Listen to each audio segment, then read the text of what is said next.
ఒక సీరియస్ సంఘటనను పట్టుకొని ఇలాంటి వికృతమైన ఆలోచనలతో ఇలాంటి వికృతమైన కామెంట్స్ వ్యాఖ్యలు చేయడం అనేది దారుణం. అది ప్రజలు గమనిస్తున్నారు, అందరూ గమనిస్తున్నారు. ఆల్రెడీ వాళ్ళు టీచ్ చేయాలా, లెసన్ టీచ్ చేయాలా ఎన్నికల్లో అనుకున్నారు. నాట్ ఇది కాదు. ఈ రీజన్ అనేది ఇమ్మీడియట్ దానికి యాడ్ అవుతుంది. ఇప్పుడు వీళ్ళ వ్యవహార శైలి, వీళ్ళు బిహేవ్ చేస్తున్న చూసిన తర్వాత వీళ్ళకి పాలించే అర్హత కాదు, రాజకీయాల్లో ఉండే అర్హత కూడా లేదని ప్రజలు ఖచ్చితంగా నిర్ణయించుకుంటారు. తెలుగుదేశం పార్టీకి పాలించే అర్హత కాదు, మామూలు ప్రజల్లో ఉండే అర్హత కూడా లేదనేది జనం ఆల్రెడీ డిసైడ్ చేసుకుని ఉంటారని నేను అనుకుంటున్నాను. దీనికి సంబంధం లేకుండానే వాళ్ళ పాలన 14-19 మధ్య చూశాక ఇంకోసారి వద్దు బాబు అని చెప్పిన తర్వాత ఈసారి ఎంటర్టైన్ చేసే ఆలోచన లేదనేది ఎక్కడికెక్కడ వాళ్ళు బయటకు వచ్చి అంత పొత్తు పెట్టుకొని తిరుగుతున్నా కూడా జనం నుంచి ఎలాంటి ఇది లేకపోవడం చూసిన తర్వాత ఇది నిన్న జరిగిన సంఘటన, ఆ సంఘటన రియాక్షన్గా వాళ్ళు వ్యవహరిస్తున్న చూశాక ఇంకా అసలు వీళ్ళని ఎట్టి పరిస్థితుల్లోనూ టాలరేట్ చేయకూడదనే నిర్ణయానికి జనం వచ్చింటారని భావిస్తున్నారు.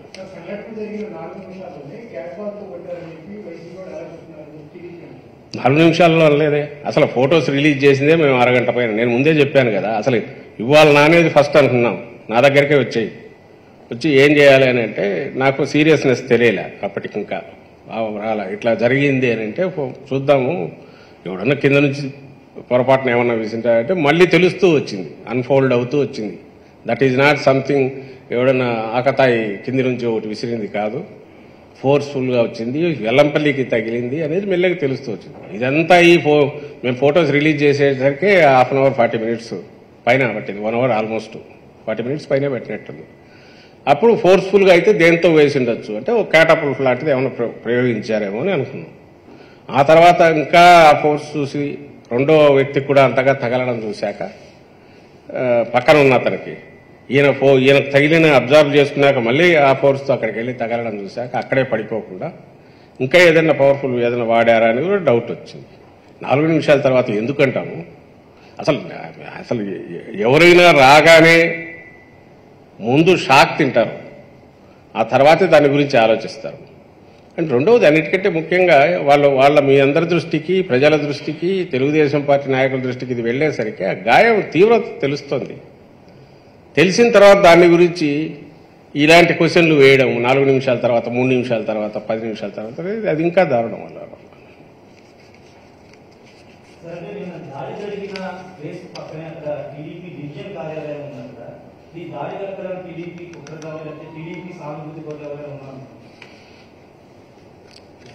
అది ఆఫీస్ ఉందనే ఇంకోది కాలేదు కానీ ఇది ప్లాన్డ్. ఇది వీళ్లే టీడీపీ వాళ్ళకు సంబంధించిన వాళ్ళు కానీ, ఆ స్కూల్ ఆఫ్ థాట్ వంట పట్టుకునే వాళ్ళు కానీ, వాళ్ళ ప్రమేయం వెనక నుంచి ప్రోత్సాహము, ఏదో పర్పెట్రేషన్ అది వెనక నుంచి ఉంటుంది. మేము చూసుకుంటాం, మీరు కానివ్వండి అనేవాళ్ళు ఎవరో టీడీపీ నాయకులు ఉండే జరిగి ఉంటుంది అనేది ఖచ్చితంగా చెప్తున్నాము. ఎందుకంటే ఆయన మీద అటాక్ చేయాల్సిన అవసరం కానీ జగన్మోహన్ రెడ్డి గారి మీద వేరే ఎవరికి కనపడట్లా. ఆయన ప్రజల్లో తిరగడం వల్ల ఎవరికి ఇబ్బంది కలుగుతుందో, ప్రజల ఆదరణ చూసిన తర్వాత ఆయన ఎట్లా ఆపాలనుకున్నారు, అలాంటిది ఎవరికైనా ఉంటే వాళ్ళకే ఉంటుంది. అది చంద్రబాబు నాయుడు వాళ్ళు ఎవరో ఆయన టాప్ డైరెక్ట్ చెప్పారు ఇంకోటి అనేది అది తెలియదు, అది దర్యాప్తులు తెలుస్తుంది. కానీ వాళ్ళ ప్రమేయం ఉండే అవకాశం ఉంది కాబట్టి ఉంది అని అన్నాను. నీ ప్రమేయం లేకపోతే మాకు సంబంధం లేదు బాబు అని దండం పెట్టి ఆయన స్పీడీ రికవరీ అంటే బాగుంటుంది. దాన్ని దాటి వీళ్ళు మాట్లాడుతున్నది చూస్తే ఇంకా అనుమానాలు పెరుగుతాయి. కానీ ఇలాంటి అటాక్ చేయాలంటే పక్కన టీడీపీ ఆఫీసులో కూర్చొని చేసింటారని నేను అనుకోను. అలాంటివి చేయరు. అది ఎక్కడో కూర్చొని వేరే చోట రాసుకుని ప్లాన్ చేసిండారు. ఒక పాయింటెడ్గా గురిపెట్టి కొట్టగలిగిన ఎవరిని తెస్తేనే ఆ స్పాట్ అనేది అక్కడికి మనిషికి తగలడము, ఆ స్పాట్కి ఇది కావడం అనేది జరిగి ఉంటుంది. కాబట్టి అది వీటన్నిటిని బట్టి ప్లాన్డ్ అంటున్నాం. మరి ప్లాన్డ్ ఎవరు అంటే ఎవరై ఉంటారంటే ఖచ్చితంగా ఎవరైతే జగన్మోహన్ రెడ్డి గారి ఈ బస్సు యాత్ర వల్లనో లేకుంటే ప్రజల నీరాజనం పట్టడం వల్లనో ప్రజల్లో ఆయన మమేకం కావడం వల్ల ఎవరికి ఇబ్బంది కలుగుతుందో సహజంగా వాళ్లే దీని వెనక ఉంటారనేది ఖచ్చితంగా అంటున్నాం.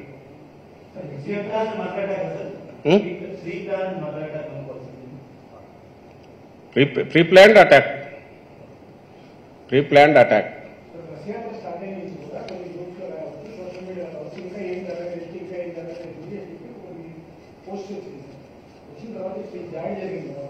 ఆనాడు ఇప్పుడు దేంట్లో ఎట్లా వచ్చిందో ఇంకా ఏం జరగలేదంటే నాకు తెలియదు. వాళ్ళ వాటిలో వచ్చిందా, వాళ్ళ దాంట్లోనా? అట్లాంటప్పుడు వాళ్ళు ప్లాన్ చేసినారు అనుకోవాలి. ఈ 2 చోట్ల ఆ రోజు కూడా వాళ్ళు అంత ఎగతాళి చేస్తున్నది. ఎవడైనా ఆ కోడికత్తికి ఉండే పదును దాన్ని చూసి అలాంటి దాంతో ఎక్స్పెరిమెంట్ చేసుకుంటుంటాడా, చేస్తాడా? ఒకవేళ అట్లాంటి అలవాటు ఏదంటే చంద్రబాబుకు అది కూడా మల్లెలబాబు జనేని పెట్టి వాళ్ళ మామకు రుచి చూపించాడు. అది ఎట్లా చేయొచ్చో, సింపతి కోసం ఏం చేయొచ్చో అనేది. ఆ తర్వాత మల్లెలబాబు జనేని కూడా అనుమానాస్పద స్థితిలో ఇదయ్యాడు. అది కూడా మర్డరే అని అనుకున్నారు, సాక్ష్యం మళ్ళీ లేకుండా. అట్లా చిన్న కత్తి తీసుకుని గీరడమో ఏదో ఒకటి చేసినా చేయొచ్చు. అది కూడా నేను ఎవడని చేయించుకుంటాడని అయితే అనుకోను. ఎవరైనా సరే ఎందుకు చేయించుకోవాలంటే ఫిజికల్గా హార్మ్ చేసుకోవాలనే ఆలోచన ఎవరికైనా ఎందుకు వస్తుంది? అందులోనూ కష్టపడి కఠినమైన కఠోరమైన వీటికేలో ఇదే అయిపోయి అది ఏదైనా సరే ప్రతికూలమైన పరిస్థితులున్నా వాటిని తట్టుకొని నిలబడి ఆ పద్ధతిలోనే ఎదుగుతూ వచ్చాడు. తన పందా అటు ఇటు మార్చుకోకుండా వచ్చిన జగన్మోహన్ రెడ్డి లాంటి నాయకుడు ఇలాంటి చిల్లర చేష్టలతో రావాలని అయితే అనుకోండి. ప్రజలకు తెలుసు, చంద్రబాబు ఎన్ని కామెంట్స్ చేసినా రాష్ట్రానికి తెలుసు. ఆయన మొండితనం కానీ, ఆయన దేనికైనా ఒక ఖచ్చితంగా కట్టుబడి ఉండే లక్షణం కానీ, ఆ నిబద్ధత కానీ, మొండి పట్టుదల ఏదైతే ఉందో అలాంటి వాడు ఇట్లా చిన్న చౌకబారు వాటితో ఇంతవరకు ఎప్పుడు చేసే అలా అలవాటు లేదు. పైగా హామ్ జరిగింది. ఆ రోజు ఇంజురీ అయింది, ఈరోజు ఇంజురీ అయింది. ఆ ఇంజురీ అయింది సెన్సిటివ్ పార్ట్స్ దగ్గర అయితే అది నువ్వు కావాలని చేసుకున్నావని నువ్వు 10 సార్లని అదే నిజమని చెప్పి ఈరోజు ప్రచారం చేసి అది రెండోది ఇంకో వర్షన్ అని చెప్పి ఈరోజు అంటే వాళ్ళని ఏమనాలి?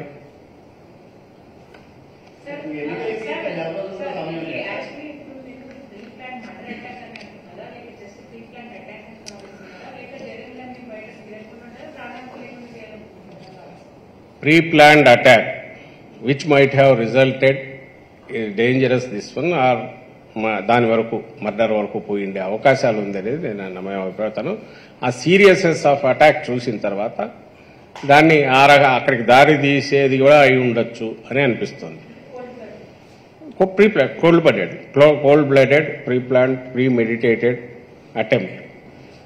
ఈ అటెంప్ట్ ఎక్కడి వరకు పోయి ఎక్కడికి ఆగుతున్నా పర్లేదు అనేది ఎందుకోసం అంటే ఈయన ప్రజల మధ్య ఉండకూడదు అనేది, ఈయనను బెదరగొట్టాలి, ఈయన వెనక్కు వెళ్ళిపోవాలి, ఆగాలి, దీన్ని యాత్రను ఇంతటితో ఆపాలి అనే మెసేజ్ ఇవ్వదలుచుకున్నారు.